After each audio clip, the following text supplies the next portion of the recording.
Kitabu cha Zaburi sura ya 20 mstari wa 7, maandiko yanasema, hawa wanataja magari na hawa farasi, bali sisi tutalitaja jina la Bwana.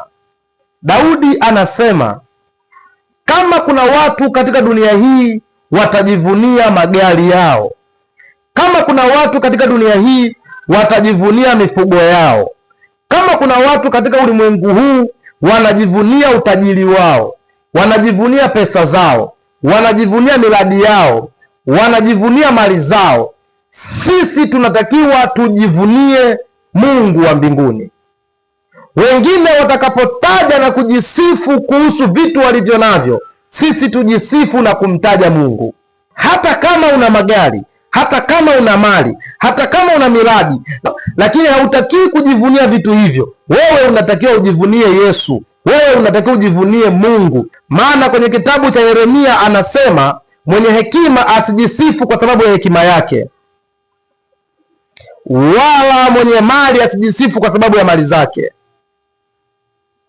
bali mtu ajisifue ajisifu ya kwamba ananijua mimi Mungu. Kwa nini maandiko yanasema hivi? Kwa sababu kuna wakati unaweza ukapitia mazingira fulani, pesa yako isikusaidie. Kuna wakati unaweza ukapitia mazingira fulani, familia uliyokuwa unajivunia isikusaidie.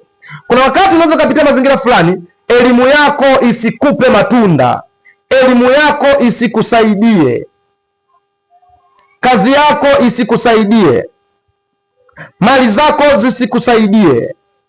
Sio kila mahali pesa inafanya kazi, lakini kila mahali Mungu anafanya kazi.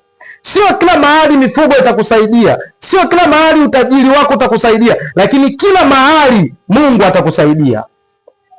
Ni vyema kujivunia Mungu kuliko kujivunia vitu. Ndio maana anasema hawa wanapotaja farasi zao, sisi tunatakiwa kumtaja Mungu. Hawa wanapotaja mali zao, sisi tunatakiwa tujivunie na kumtaja Mungu. Katikati ya mataifa, katikati ya familia, katikati ya watu, tunatakiwa tumtaje Mungu na tuliinue jina lake.